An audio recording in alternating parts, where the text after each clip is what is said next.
Bonjour et bienvenue sur La Voix des Histoires, la chaîne des fictions audio originales. Aujourd'hui, le fleuve infernal. Installez-vous, détendez-vous, mettez un casque audio parce qu'ici, les histoires ne s'écoutent pas seulement, elles se vivent.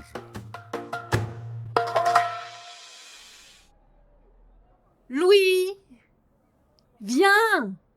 On doit faire ce gâteau ensemble. Maman, je suis en train de jouer. Bien, prends ton jouet dans la cuisine. Vous m'aiderez tous les deux. D'accord, maman. J'arrive. Qu'est-ce que je dois faire? Tu vas ouvrir des bananes et tu vas écraser la chair dans une assiette. On va faire un gâteau chocolat banane? Oui, oui mon Louis. Mais pose quand même ton dragon à côté de toi. Il ne va pas s'envoler. Maman, tu y crois, toi? Au dragon? Les dragons avec des ailes qui volent et qui crachent du feu? Mais je crois qu'on n'en a jamais vu. Comment tu sais ça, maman? C'est simple. S'il y en avait eu, on en aurait parlé, on en aurait vu, on en aurait peut-être même capturé un. Ah oui. Depuis tout ce temps qu'on est sur Terre, c'est possible. Mais, maman, s'ils existaient et que tu en voyais un, tu aurais peur, toi? Oh que oui, mon Louis! Je serais terrifiée. Et si on les confondait avec une autre créature? Si on trouve un animal inconnu jusqu'à présent, et qui ressemble à un dragon, on pourrait peut-être confondre cet animal avec un dragon, et croire que c'est un dragon. Oui, ce serait possible. Mais je crois pas un animal aussi gros qu'un dragon quand même. Ah oui, c'est vrai. Oh, tu sais, il y a plein de fois dans l'histoire où les hommes ont pensé avoir affaire à du surnaturel, alors qu'ils se trouvaient en face de quelque chose de réel à ce moment-là. Quoi?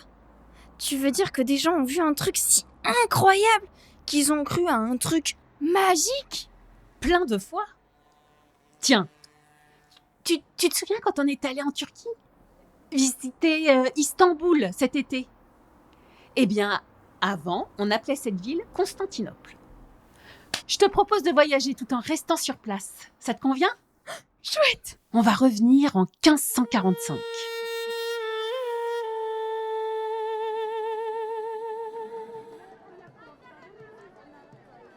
Pendant que je te raconte, n'oublie pas les bananes, hein? Oui, maman! Des fruits! Qui veut mes fruits? Ils sont pas chers! Excusez-moi madame, s'il vous plaît. Oui, tu veux des fruits? Non, je cherche la pension Seyahan. Et tu me donnes combien pour ce renseignement? Je vous prendrai des fruits. Non, l'argent pour les fruits ne couvre pas les renseignements, c'est pour les fruits. Les renseignements, c'est plus cher. Ok. Est-ce que cela vous va? Ce tarif-là, je t'emmène au bout de la terre. Comment t'as dit déjà? Ah oui, c'est Yahan. Pourquoi faut-il que je me fasse toujours avoir dans votre pays? Parce que tu n'écoutes pas le vendeur. Demande-lui son prix, puis réduis-le au 5e, ensuite remonte doucement jusqu'à la moitié, au maximum, en pleurant que ça te coûte un bras. Ah, ces étrangers, ils comprennent rien. Allez, viens. De mémoire, c'est par là, mais j'ai un doute que ça existe encore. Quoi? Oui, je crois qu'ils ont eu des problèmes ces derniers mois. Et ils auraient trucidé des étrangers. Quoi? Mais t'inquiète pas, hein, certains ont déjà été pendus. Les tenanciers, hein, pas les clients. Les clients n'ont pas pendu. Qu'avaient-ils subi déjà? Voyons. Ah oui, ça me revient. Les clients avaient été tués dans leur sommeil puis jetés à la mer. Bon, pas tous, hein, bien sûr, parce que c'est juste ceux qui étaient trop différents. Ceux qui ronflaient trop. Tu ronfles, toi? Non, pas que je sache. Ah bon, tant mieux pour toi. Ça, c'est un bon point. Bah, pourquoi tu t'arrêtes? Bah, il faut continuer, étranger, hein. Je dois finir de vendre mes fruits, moi, monsieur l'étranger. Pierre. Quoi, Pierre? Je m'appelle Pierre et je suis français. Oh, les Français. Bah, t'es pas venu en éclaireur pour nous envahir après, hein? Non, vu ta dégaine et ton manque d'expérience, t'es pas un espion, ça c'est sûr. Je n'ai plus très envie d'aller là-bas. Ah, monsieur le Français change d'avis, à la bonne heure, comme tu dis en France. Sage décision. Donc je t'emmène où, moi? Et vous ne connaîtriez pas un autre lieu où je puisse avoir le gîte et le couvert? Une autre pension? Bah, disons qu'avec ma mère, on pensait reconvertir notre maison familiale en pension, mais Et ma réputation, comment dire, elle m'autorise pas à emprunter de l'argent pour les réparations nécessaires. 3 fois rien, hein, mais peut-être que si on fait un peu d'argent en accueillant quelques étrangers comme toi, en toute petite légalité, on va dire, on pourra avoir un peu d'apport pour ensuite monter une vraie pension, toujours dans la maison. Il y a une chambre séparée? Oui, monsieur. Une belle chambre. Ah. Il faut la préparer un peu, hein, mais elle est très belle. Notre maison est grande. Et qu'avez-vous fait pour entacher votre réputation? Vous n'avez tué personne. Bah non, monsieur. Je suis bien éduquée, moi. Mais bon, il se peut que j'ai eu un galet qui aurait atterri dans ma main et il se peut que je l'ai lancé un peu fort et qu'il ait atterri sur le visage de mon beau-frère. Oh, mais ça fait mal. Bah, il battait ma sœur. Il fallait que quelqu'un lui montre ce que ça faisait, la douleur. Le problème, c'est que c'est le fonctionnaire local du travail. C'est lui qui donne les accréditations pour travailler, pour prêter de l'argent, pour ouvrir un commerce. Il se peut que j'ai alors perdu tout droit à travailler comme fonctionnaire. J'étais fonctionnaire en charge du recensement de la population, une femme érudite. C'est très rare, tu sais, ici. Maintenant, je vends des fruits dans la rue pour survivre. Mais la maison est bel et bien à nous. À ma mère et à moi. Moi, c'est Aïcha. C'est mon nom. Et pour le prix? 10 akçés la nuit. Donc attends, si je me souviens bien, je négocie à 2 akçés. Ah, tu apprends vite le français, dis donc. Allez, 5 akçés et c'est mon dernier prix. Je vais t'épargner de pleurer et de te plaindre. C'est à prendre ou à laisser. Parfait pour moi. Ah, par contre, on n'a pas parlé de la nourriture. Pour le prix, c'est un menu de base. Hein. Si tu veux meilleur, ce sera un supplément. Ah.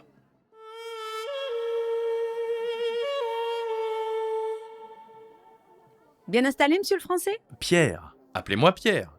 D'accord, monsieur Pierre. Comme tu voudras. Je suis bien installé, merci, oui. Et c'est vrai que c'est joli. Ah, tu vois? Que fais-tu ici à Constantinopolis, monsieur monsieur Pierre? Je suis un lettré, un architecte exactement. J'étudie les maisons, les ponts et les édifices religieux, par exemple. Je dois étudier des parchemins importants ici. Tu vas trouver ton bonheur ici. Il y a plein de maisons, de ponts et les édifices religieux ici, ça manque pas. C'est quoi ça? Ça, c'est le puits de la maison. Beaucoup de maisons aux alentours ont un puits. J'ai vu ta fille pêcher dedans. Ah oui, il y a souvent des poissons dans le puits. Des poissons? Dans le puits? Mais comment c'est possible? Le puits a été creusé quand? Oula, il était déjà présent lors du gain de la maison par la mère de ma mère. Le gain? Vous l'avez gagné? Oui, gagné. On n'a pas l'air comme ça, hein, mais les femmes de Malnier sont des femmes fortes et intelligentes. On ne l'a ni volée, ni arnaqué la maison. On l'a gagnée honnêtement, lors d'un pari. Un pari. Elle s'était sacrément disputée avec l'ancien propriétaire. Il l'a traitée de sorcière et les gardes sont arrivés. Nos sorcières à nous, on les brûle pas comme chez vous. Elles sont guérisseuses. Elles lisent le futur. Ou ont parfois des dons plus mystiques. La mère de ma mère a parié qu'elle pourrait apparaître à l'intérieur de cette maison pendant la nuit, alors que toutes les portes et les fenêtres seraient fermées, et que des gardes surveillaient les toits et les entrées. Si elle n'y arrivait pas, elle serait décapitée. Par contre, si elle y arrivait, elle gagnerait la maison. Le jour indiqué, elle y était. Ils avaient enfermé la mère de ma mère dans une maison voisine. Elle a soudoyé les gardes. Non. Les gardes, c'était ceux du sultan. Des molosses, les gars. Ils avaient fait campagne dans l'armée, donc pas du genre à rire ou à se laisser corrompre. Mais comment a-t-elle fait? Alors ça, personne ne le sait. Elle est morte peu de temps après cet exploit, après que notre famille soit officiellement dedans.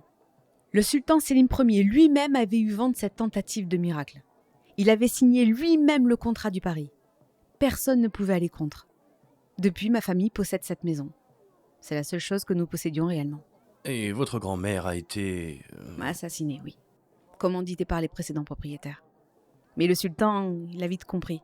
Il a fait trancher le cou du père des propriétaires précédents. On doit tout à cette femme, à la mère de ma mère. Notre famille a toujours privilégié les femmes. Meilleure éducation, meilleure place. Jusqu'à vous. Oui, c'est vrai, jusqu'à moi. Mais quelque chose me dit que la chance va tourner. Je suis arrivée si bas que je sens qu'il va m'arriver quelque chose de grand. De très grand. Je comprends.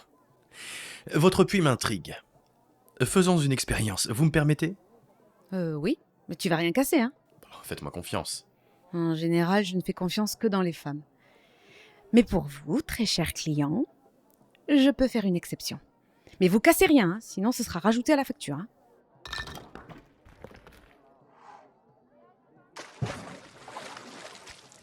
Ce n'est pas un puits. Ah si. Dans ma définition, un trou vertical dans lequel il y a de l'eau potable à profusion, c'est un puits. En plus, dans celui-ci, il y a des poissons. C'est beaucoup plus grand qu'un simple puits. Le son qui remonte indique que c'est grand là-dessous. Vous n'y êtes jamais allé? Ça va pas la tête? Descendre dans mon puits? T'es malade? En plus, je sais pas nager. D'accord, je vais y aller moi-même. Donc il va me falloir du matériel. Des cordes, des torches... Et c'est que ça coûte cher tout ça ici, monsieur le français. Le coût de la recherche de matériel, de la location, de stockage, d'installation, de nettoyage à la fin... Tenez, Quelle longueur les cordes?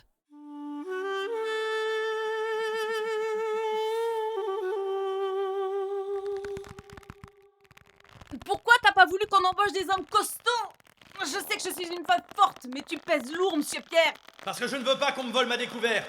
J'ai confiance en vous. Je vous en remets ma vie. Ah d'accord.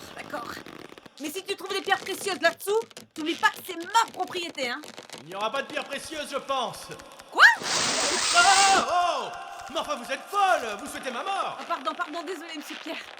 Ah mais je pense que je te fouillerai en remontant. Mon Dieu, mais c'est incroyable. Mais tu vois quoi en bas?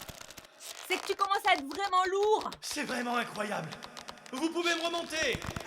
Écoute, c'est pas trop tôt, hein.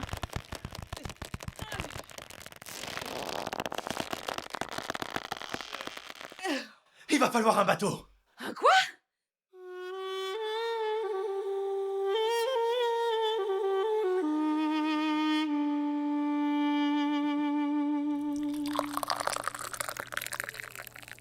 C'est bon, maman. Les Français n'aiment pas trop le thé de chez nous. Assieds-toi maintenant, maman. Va nous expliquer. On t'a vu quoi là-dessous, monsieur Pierre? C'est incroyable. Il y a un fleuve qui passe dessous. Un fleuve? Ah, tu t'es pas cogné la tête, monsieur Pierre, non? Non, il y a un véritable cours d'eau là-dessous. Et tout est noir. Tout est noir. C'est immense. C'est bien ça? Oui, maman, c'est ce qu'il a dit. T'écoutes pas? Y a-t-il des colonnes? Des quoi? Des colonnes? Des colonnes. Mais maman, mais pourquoi pas une tête de méduse tant qu'on y est? Comment le savez-vous? Il y a vraiment des colonnes? Et une tête de méduse? Mais pourquoi je suis toujours la dernière au courant dans cette famille? Il y a des colonnes, à perte de vue. De chaque côté, il y a des colonnes bien alignées. L'eau me semblait bien noire. Et il y a bien une tête de méduse. Le Styx. C'est quoi le Styx? Le Styx. Le fleuve maudit. Il doit passer juste sous la maison. Je l'avais dit à ma mère que cette maison était maudite. Elle ne devait pas utiliser son pouvoir pour gagner la maison. Maman, calme-toi. C'est quoi ce Styx? Maintenant que vous le dites... Le Styx est le fleuve des morts. Dans la mythologie grecque, le Styx est le fleuve qui relie notre monde aux enfers. Une barque poussée par Charon, je crois.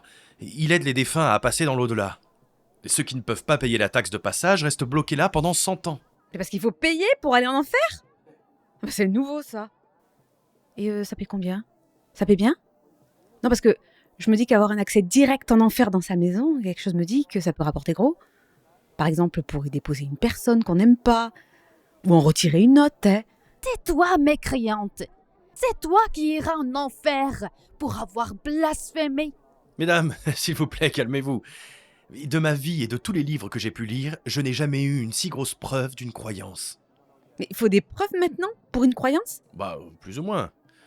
Je ne vois que deux solutions. Solution 1, cette croyance est vraie et elle remet en cause tout ce que l'on sait. On pourrait alors exploiter le Styx et contrôler la mort, si je puis dire. Solution 2, la croyance est fausse et on a trouvé un site archéologique extraordinaire. Mais dans les deux cas, qu'est-ce que j'y gagne, moi? La notoriété. Ça n'a jamais payé, la notoriété. C'est un peu grâce à ma notoriété que vous avez accès à ma bourse pour payer mon matériel, ma nourriture et ma chambre, non? En redescend quand?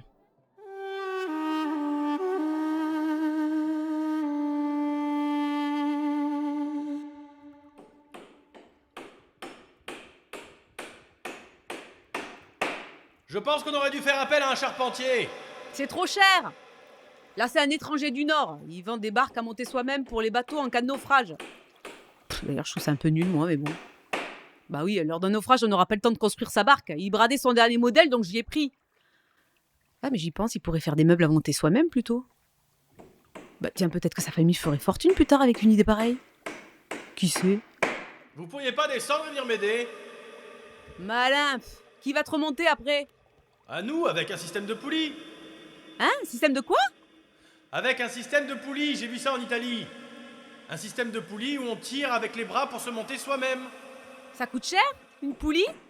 Ah, mais c'est pas bête ça, une poulie. T'en as pour longtemps? Oui, je pense. Bouge pas, je reviens.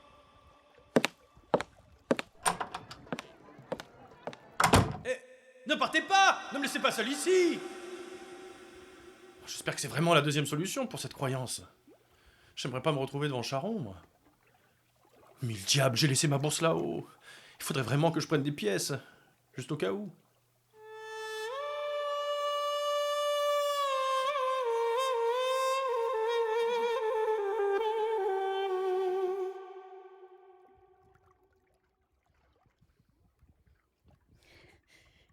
Tiens-moi bien le français, hein. Oui, je vous tiens. Ôte tes mains de mon postérieur. Ah bah pardon, fallait bien que je vous tienne. Vous pouvez ouvrir les yeux. Par Allah, c'est immense. Je vous l'avais dit. Et ça n'a pas changé depuis que j'y suis entré pour la première fois. Pourquoi tu dis ça? Parce que les gens qui ont vu des fantômes ou des choses surnaturelles n'apportent souvent aucune preuve tangible. Ça veut dire quoi, tangible? Qui est vrai. Que l'on peut toucher. Pourquoi m'avoir giflé? Pour vérifier que tout était vrai. Tangible, quoi. La gifle était-elle nécessaire? C'était pour m'avoir touché les fesses quand je descendais. Prenez la torche. Vous allez nous guider. Je vais ramer. Et comment faire pour pas se perdre? On va compter les colonnes. Et puis il y a la corde qui descend de chez vous. C'est visible de loin. Ah oui, c'est vrai.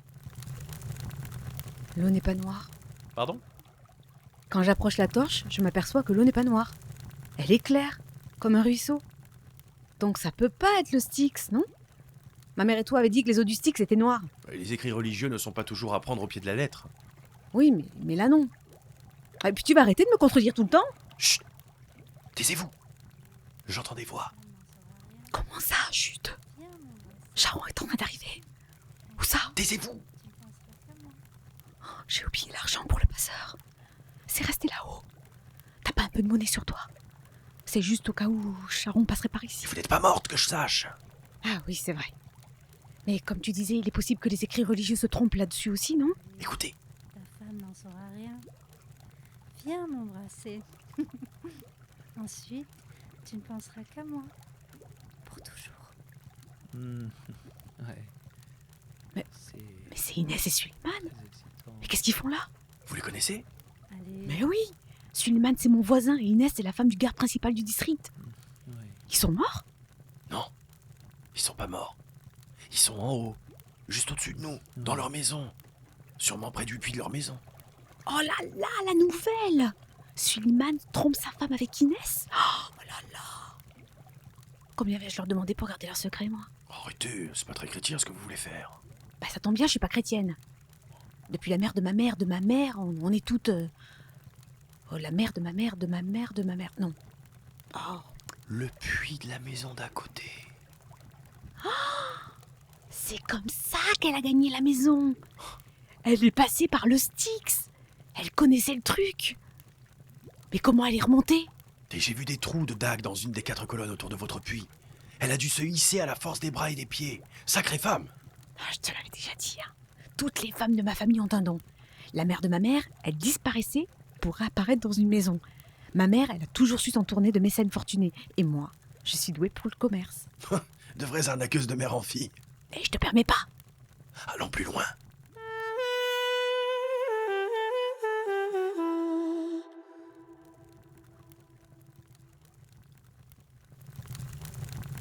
Mais arrêtez de regarder derrière, c'est devant que j'ai besoin de lumière. Mais parce que j'entends des bruits derrière. Comme s'il y avait quelqu'un. Mais c'est l'écho. Un mur? Le Styx aurait une fin? Les enfers sont où? Derrière le mur? Je ne pense toujours pas que ce soit le Styx, mais plutôt une espèce de réserve d'eau créée par des humains. On est capable de faire ça? Moi j'ai connaissance de tas d'autres choses aussi impressionnantes. Comme quoi? Comme les pyramides en Égypte. Rendez-vous compte, des édifices religieux aussi grands que des montagnes. C'était quelle religion? Un ensemble de croyances polythéistes centrées sur divers dieux associés aux forces de la nature et de l'univers. Ça date de plus de 2000 ans. 2000 ans. Donc avant Jésus. Tu connais Jésus? Nous, les musulmans, on n'a pas de Styx, ni de montagne sacrée. Mais on a mis dans le Coran comment négocier et marchander. Et on a des références aux autres prophètes aussi. Vous avez dû bien travailler les chapitres sur le marchandage. Dis donc, très cher client, je ne te permets pas. Mais tu reconnais là que je suis très douée pour le marchandage. L'histoire de la pension Seiya-Han, c'était faux, non? Tu voulais me faire venir chez toi. Et j'ai bien fait. Tu n'aurais jamais trouvé le Styx de là-bas. Ils ont pas de puits. Ce n'est pas le Styx. Et c'est quoi d'après toi? Une citerne. La citerne enfouie sous terre. C'est joli comme nom, la citerne enfouie sous terre. On pourrait pas rajouter trouvé par Aïcha et Pierre? Vous ne vous arrêtez jamais, vous, non? Je sens que tu vas habiter pas mal de temps chez moi, monsieur Pierre. Il va falloir tout explorer et documenter. Je verrai bien des escaliers au fond pour pouvoir descendre autrement que par la corde. Et combien crois-tu que les gens seraient prêts à payer pour visiter le Styx? Ce n'est pas le Styx. Tu crois que dans 500 ans, on la visitera encore, ta citerne?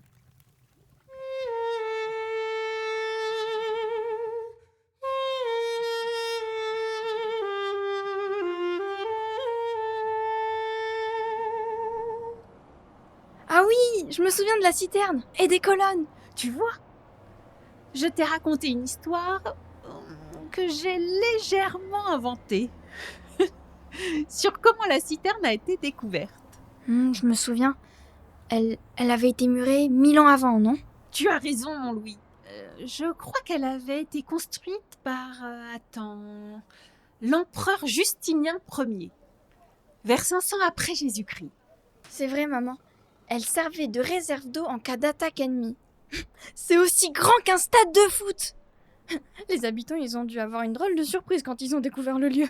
Tu vois que toute légende possède un fond de vérité, mais aussi que toute vérité incompréhensible à un moment crée sa propre légende. Bon, t'as fini avec les bananes? Oui, regarde. C'est très bien. Maintenant, la partie la plus difficile pour toi, couper la tablette de chocolat sans en manger au passage. Maman, tu peux me raconter une autre histoire d'une croyance qui était fausse? Voyons, laisse-moi réfléchir un peu. Ah oui, tu sais ce que c'est? Un cyclope?